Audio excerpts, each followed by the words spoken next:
शरत्कालचन्द्रिका गुरुकरुणा स्पन्दिता गङ्गाजरि प्रवाहिका बोधामृतप्रसादिता सहनशीलभूस्वरूप ज्ञानदिव्यदायका अग्निवायुसम्मिश्रितजीवनोद्धारका अग्निवायुसम्मिश्रितजीवनोद्धारका शरत्कालचन्द्रिका गुरुकरुणा स्पन्दिता। నమస్కారం. శ్రీ స్వామి సత్సంగానికి శుభాహ్వానం పలుకుతూ మనం ఇప్పుడు ప్రతి శనివారం శ్రీ స్వామి సచ్చరిత్ర వెంకయ్య స్వామి వారి జీవిత చరిత్ర గురించి వివరంగా విపులంగా విశ్లేషించుకుంటూ వస్తున్నాము. స్వామివారి జీవితం ఎంత సాధారణంగా ఉంటుందో అంత నిగూఢమైనది.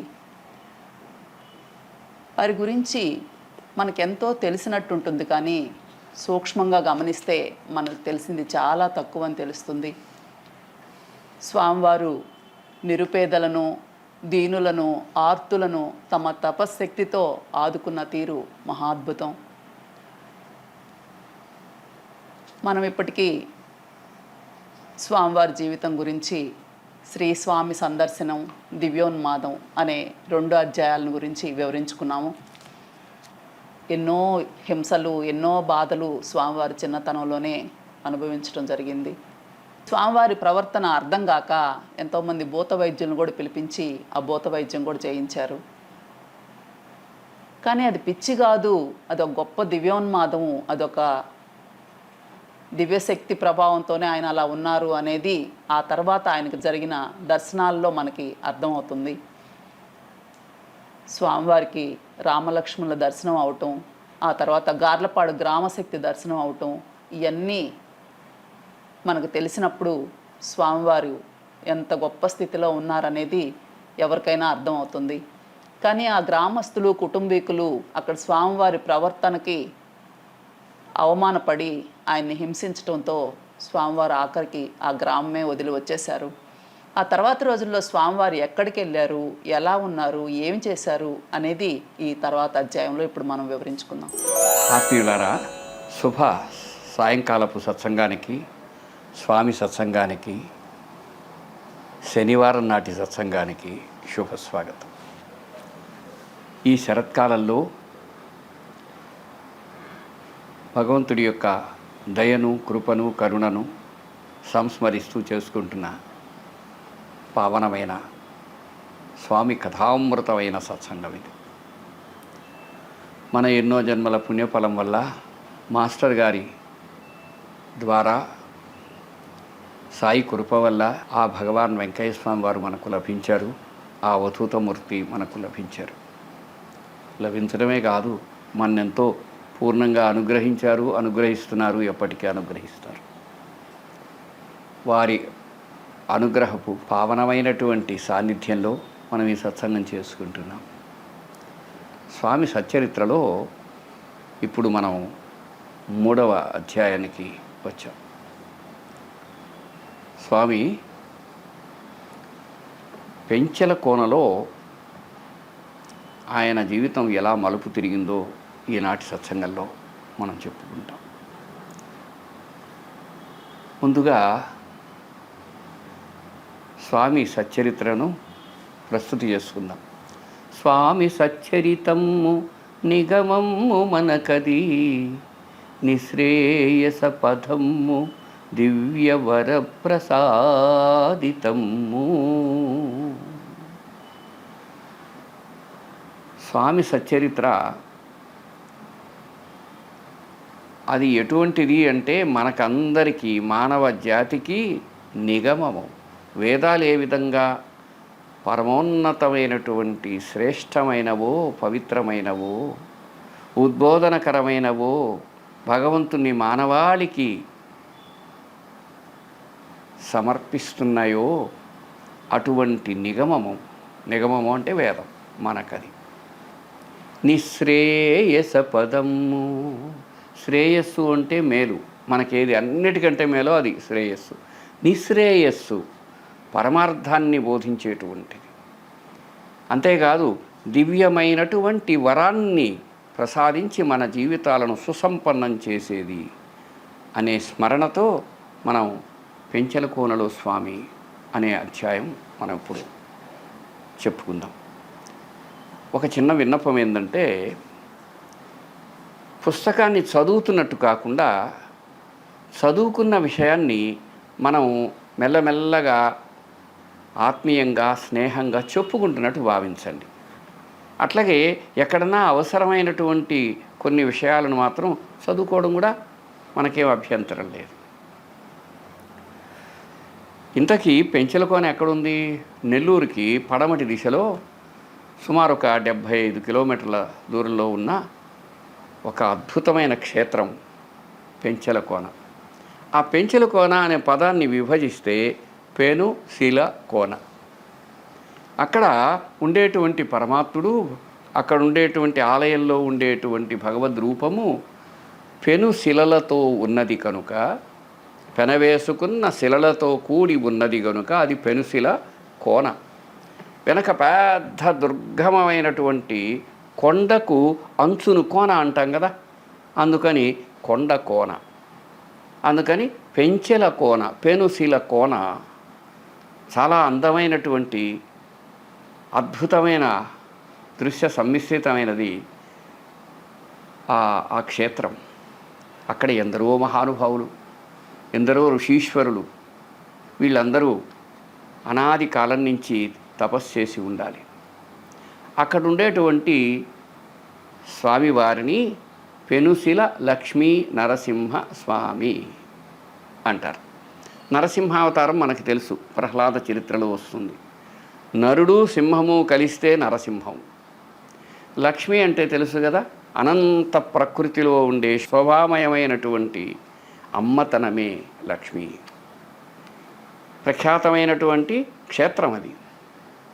వాటి వెనక ఒక గంభీరమైన భావం ఉంటుంది. ఆ వెనక ధీరము గంభీరమైనటువంటి కోన. ముఖ్యంగా ఎప్పుడన్నా మీకు అవకాశం ఉంటే వర్షాకాలం వెళ్ళి చూడండి. ఒక అద్భుతమైనటువంటి ఝరీ ప్రవాహం కనిపిస్తుంది అక్కడ.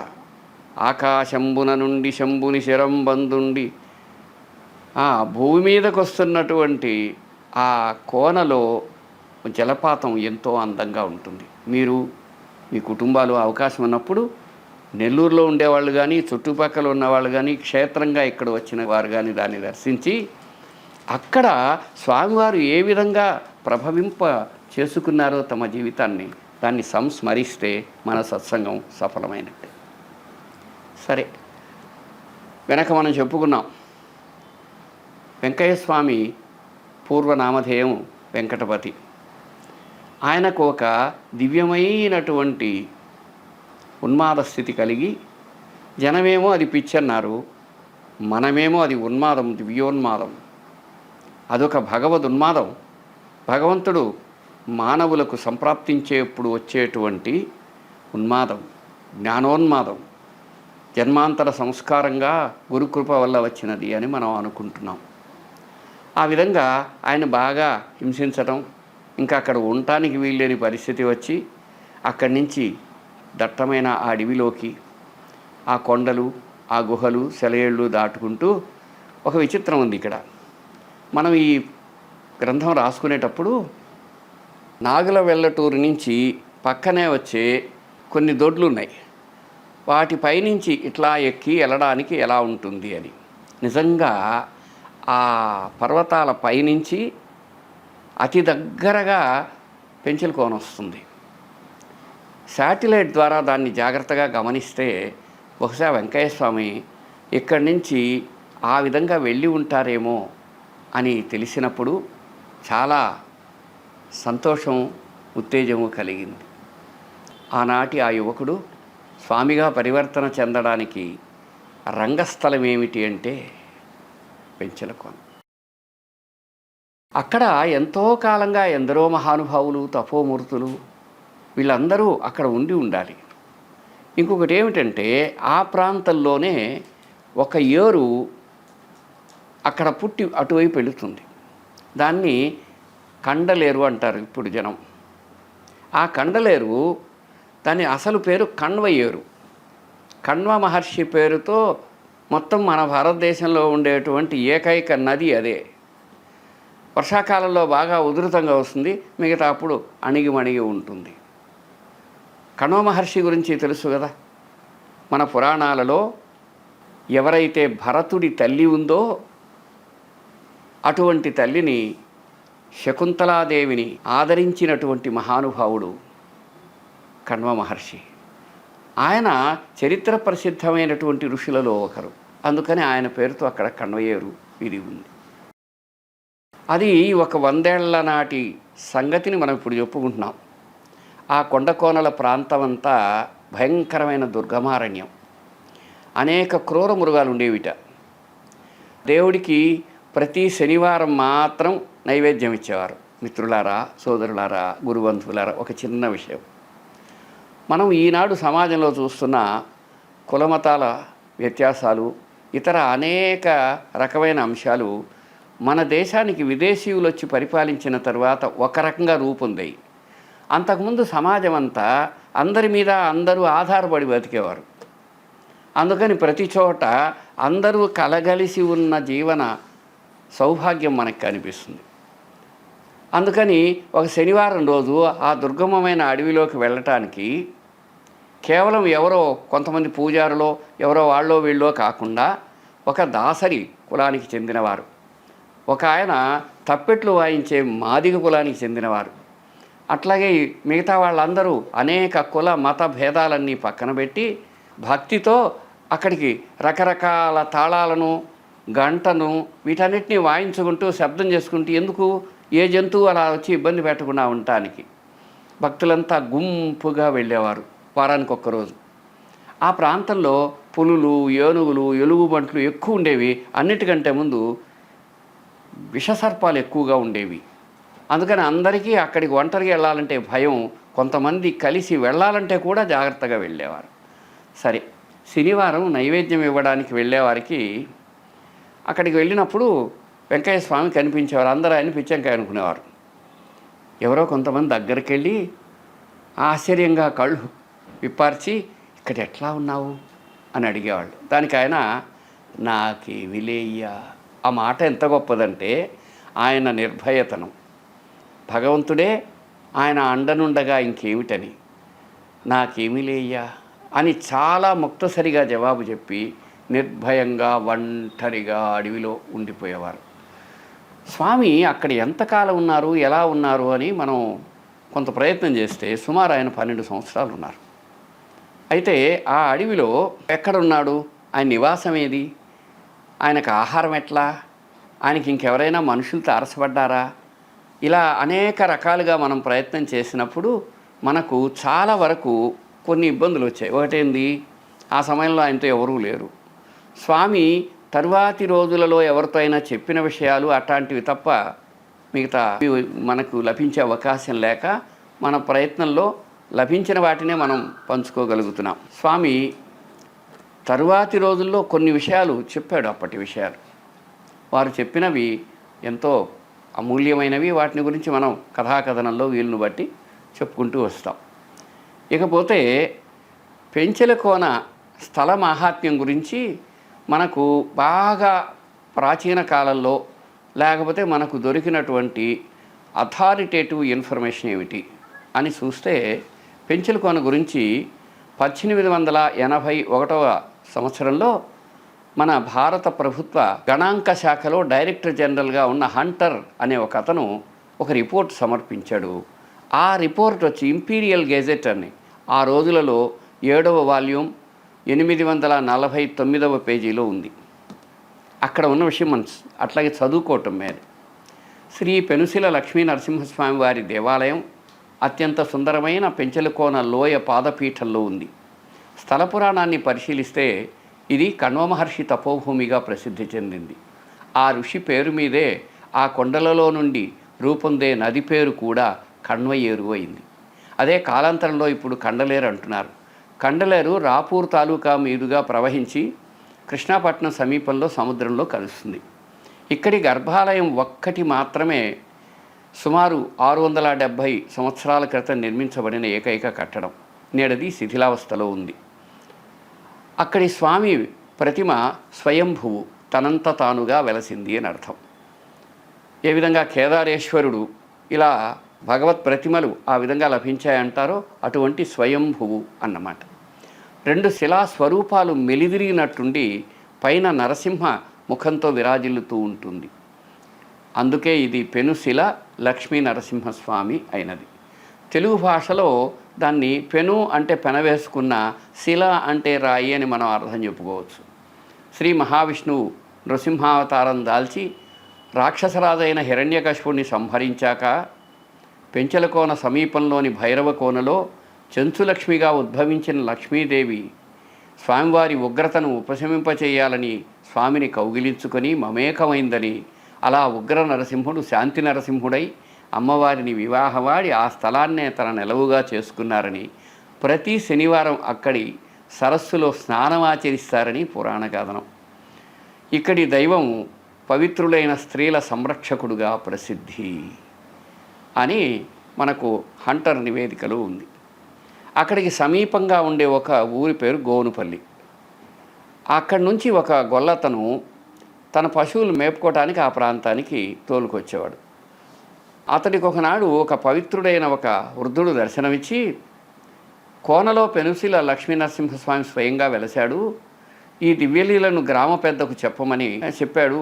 అందుకని అతను ఆ గొల్లతను వెనుతిరిగేలోగా ఆశ్చర్యకరంగా ఆ మహానుభావుడు కనిపించలేదు, శిలగా మారిపోయాడని కథ చెప్తారు. ఆ గొల్లవాడు గ్రామ పెద్ద దగ్గరకు వెళ్ళి అదే సన్నివేశాన్ని వెళ్ళేటప్పటికే ఆ గ్రామ పెద్దకు స్వప్నం వచ్చి అందులో అదే దర్శనం ఇవ్వడంతో ఆ దివ్యలీలను అందరూ నమ్మారు. ఆ దుర్గమారణ్యంలో ఆలయాన్ని నిర్మించి అర్చకులను నియమించారు. అక్కడ స్వామికి వైశాఖ మాసంలో శుద్ధ ద్వాదశి నుంచి బహుళ పాడ్యమి వరకు జరిగే ఉత్సవాలకు మన నెల్లూరు జిల్లాయే కాకుండా అనేక ప్రాంతాల ప్రజలు, కడప జిల్లా వారు వీళ్ళందరూ కూడా అధిక సంఖ్యలో పాల్గొంటూ ఉంటారు. స్వామి ఇక్కడికి వచ్చిన మొదట్లో ఒక గుహలో కొంతకాలం ఉన్నారు అని తెలియవచ్చింది. అక్కడి నుంచి ఆయన మరింత గోప్యంగా ఉండాలనుకున్నారేమో. అమ్మవారి దేవాలయం ఇప్పుడు ఉందే, అక్కడ ఉత్తరాన దట్టమైన ఒక పెద్ద పొదచాటున కూడా ఆయన ఉన్నట్టు తెలియవచ్చింది. మరి ఆహారం ఎట్లా అంటే ఇక్కడ మనం స్వామివారి మాటలనే ఆశ్రయించాలి. ఒకసారి ఆయన అన్నారు, కోన అడవిలో విస్తారంగా అరటి చెట్లు, టెంకాయ చెట్లు ఉన్నాయి, అక్కడ మునులు కూడా ఉంటారు అని ఒక్కసారి వదిలారు ఆయన. అంటే ఆయనకు మహానుభావులు ఎవరో ఒకరు కానీ కొందరు కానీ కలిశారు, దర్శనమిచ్చారు, ఆయనకు తెలుసు అని తెలిసింది. అంటే అడవిలో దొరికే పళ్ళను, ఆకులను, కందమూలాలను ఆహారంగా స్వీకరించి ఉండవచ్చు. ఆ రోజుల్లో పెంచలకోనలో స్వామి తమ అనుభవాన్ని ఒక భక్తురాలికి వివరించారు. ఆమె ముక్కుతురిపాలయ్య అక్క కామాక్షమ్మ అన్నమాట. వాళ్ళ ఇంటి దగ్గర స్వామి గుండం వేసుకొని ఉన్నారు. బాగా వాన వస్తోంది, జడివాన వల్ల బాగా అంతా తడిసిపోయింది. అప్పుడు వాళ్ళు, స్వామి కొంచెం ఇంట్లోకి రాకూడదా అంటే స్వామి చాలా మామూలుగా ఇలా అన్నారు, అమ్మా ఇదొక వాన, నేను పెంచలకోనలో అమ్మవారి గుడి ఎదురుగా ఉన్న దట్టమైన గొంజి పొదలో ఉన్నప్పుడు ఒక సాయంకాలం అలివి కాని వాన వచ్చింది. ఎంతకంతకు ఎక్కువై నేనున్న ప్రదేశం అంతా నీళ్లతో నిండిపోయింది. క్రమంగా ప్రవాహం వేగం కూడా హెచ్చింది. కొట్టుకోపోకుండా ఆ చెట్టును గట్టిగా పట్టుకున్నాను. అమావాస్య చీకటి. చెట్టును కావిలించుకున్న ఆ చేతుల మధ్యలో మెత్తగా ఏదో తగులుతూ ఉంది. అట్లాగా 7 రోజులు గడిచాయి. 8వ నాడు ప్రవాహం ఆగి తెరిపిన బట్టంతో చెట్టును విడిచేపటికి నా 2 చేతుల మధ్యలో పెద్ద నాగుబాము విడివడి తన దారిన పోయింది. ఎంత ఆశ్చర్యమో అంటే అప్పటికే స్వామికి సాధన తెలుసు. అప్పటికే స్వామికి మన శరీరాలను తనదైన అదుపులో ఉంచుకోవటం తెలుసు. అందువలన ఆయన 8 రోజులు ఆ విధంగా ఉండగలిగి ఉండాలి. ఆకలి దప్పుల బాధ బాధించకుండా ఉండాలి. అందుకని ఆయన తనదైనటువంటి దివ్యత్వాన్ని చెప్పక చెప్పిన సందర్భం మనకిలా లభించింది. ఏది ఏమైనా అటువంటి సత్పురుషుడి చేత చిక్కిన ఆ విధంగా విముక్తి పొందిన ఆ జీవి కూడా సామరస్యంతో సహజీవనం చేసింది. అది ఎంత ధన్యమైనదో. సరే, అక్కడ ఆయన ఉన్మత్త స్థితిలో ఆ సెలయేటి అంచున పడి ఉన్న స్వామిని ఒక విచిత్రమైన విషయం, ఆ ప్రాంతాల్లో మనం ముసలి వాళ్ళని ఇట్లాంటి వాళ్ళను అడిగినప్పుడు ఒక విషయం చెప్పారు. కొన్నిసార్లు పోతే ఒక దగ్గర నీళ్లు పారుతూ ఉంటాయి, చాలా అందంగా ఉంటాయి. ఆ పారే నీళ్లలో నెత్తుటి సారిక కనిపించిందట. నెత్తురు సారిక కనిపిస్తే ఏంటి అని ఆ ముందుకు పోతే పిచ్చి వెంకయ్య స్పృహ లేకుండా పడి ఉండేవారు. ఏ పాము కరిచేసిందో ఈ విధంగా ఆయన పడిపోయి ఉన్నాడు అనుకునేవారు. కానీ కొంతసేపటికి ఆయన తిరిగి మామూలుగా యథారీతిగా నడుస్తూ ఉండేవారు. అట్లాంటి కొన్ని విషయాలను కొందరు చెప్పారు. ఏది ఏమైనా భగవంతుడు తన భక్తుడైన అవధూతమూర్తి అయిన స్వామిని ఎలా కాపాడుకున్నారనడానికి ఇవి తార్కాణంగా నిలుస్తాయి. ఇట్టి సాధక జీవితంలో స్వామి ఎన్ని కష్టాలనో తీవ్ర పరిస్థితులనో ఎదుర్కొని ఉండాలి, వాటికి అంతే లేదు. కానీ అవేవీ కూడా స్వామి ఆంతర్యాన్ని స్పర్శించినట్టు కానీ ఏమాత్రం మనకెక్కడా అనిపించదు. ఆయన ముఖం ఎప్పుడూ నిత్యతృప్తిగానే ఉండేదిట. సరే, మనకి ఇంకొక విషయం అనుమానం ఉంటుంది. అప్పుడు ఆయన ఏం వేషం వేసుకునేవారు, ఏ దుస్తులు ధరించేవారు, ఎలా ఉండేవారు అంటే ఏం లేదు, ఒక గోతపు పట్ట గోచి పెట్టుకొని మరొక పట్టను బేలు పట్ట అంటారు కదా, అట్లాంటి దాన్ని తలకు చుట్టుకొని భుజం మీద ఒక గొడ్డలు పెట్టుకొని ఉండేవారు ఆయన. ఎందుకంటే అడవిలో ఉన్నందువల్ల. ఆ సమయంలోనే ఆయనకు ఒక గొప్ప ఆధ్యాత్మిక ప్రగతి పరిణతి వచ్చినట్టు తరువాతి రోజులలో ఒక నారాయణయ్య అనే ఒక సేవకుడితో సందర్భవశాత్తు స్వామి చెప్పారు. అది మనకు కొంత శుభవర్తమానాన్ని ఇస్తుంది. అదేంటంటే, ఆ అడవుల్లో తిరుగుతూ ఉంటే రాత్రి పొగులు తెలిసేదే కావు, ఒక్కోసారి లోకమే తెలిసేది కాదు, అన్నము నీళ్లు సంగతి కూడా తోచేది కాదు. లోకం తెలిసినప్పుడు దగ్గరలోని గోనుపల్లెకు పోయి అన్నం పెట్టించుకొని తినేవాడిని. అట్లా ఒక్కోసారి 3 రోజులు కూడా గడిచిపోయేవి. అబ్బా, ఎంత గొప్ప ఆధ్యాత్మిక స్థితి, ఎంత గొప్ప తపోనిష్ట, ఎంత గొప్ప సమాధినిష్ట స్వామివారికి లభించిందో కదా. అంటే ఆయన అద్భుతమైన ప్రగతిశీలమైన పరిణతిని పొందిన స్థలంగా మనం అందుకనే పెంచెల కోనను పేర్కొంటాం. మన మాస్టర్ గారు, పూజ్యులైన భరద్వాజ మాస్టర్ గారు ఈ సంగతిని గురించి ఒక మాట అన్నారు, ఈ స్థితిని గురించి. అటువంటి స్థితి కలగాలంటే ఒకటి, మన సంస్కారానికి తగిన సద్గురువు లభించి అనుగ్రహించాలి. అంటే వెంకయ్య స్వామి వారికి గురు కృప అనుగ్రహము లభించింది అయి ఉండాలి. 2, ఆ సద్గురువును అనన్యంగా సేవించగలగాలి. అనన్యంగా అంటే తన నుంచి వేరు కాకుండా అని. ఈ 2 సమకూడినప్పుడే అలాంటి స్థితి ప్రసాదించబడుతుంది అని. మరి ఆ సద్గురువు ఎవరు, వారి అనుగ్రహానికి స్వామి ఎలా పాత్రం కాగలిగారు, దాని వివరాలు ఏమిటి అనే ఈ ప్రశ్నలకు మనకు ఇప్పటికి కూడా పూర్తిగా సమగ్రము క్షుణ్ణమైన వివరాలు లభించాయని చెప్పలేం. అయితే ఇంతవరకు మనకు లభించిన వాటిని గురించి తరువాతి అధ్యాయాల్లో సవివరంగా చూసుకుందాం. స్వామి యొక్క పరమపావనమైన దివ్య చరిత్రను మననం చేసుకొని, శ్రవణం చేసుకొని, అందులోనే నిధిధ్యాసనమైన ధ్యానానికి ఉపక్రమించి ఆయన కృపకు పాత్రమవుదాం. అందుకు ఆయన అనుగ్రహం సంపూర్ణంగా మనతో ఉంది. ఆ అనుగ్రహానికి, ఆయన కరుణకు నమస్కరిస్తూ ప్రస్తుతానికి సెలవు. సత్సంగం కొనసాగుతుంది, సచ్చరిత్ర ఇంకా ఇంకా కొనసాగుతూనే ఉంటుంది. మీలో ఉండే పరమాత్ముడికి నమస్కారం. ప్రస్తుతానికి సెలవు.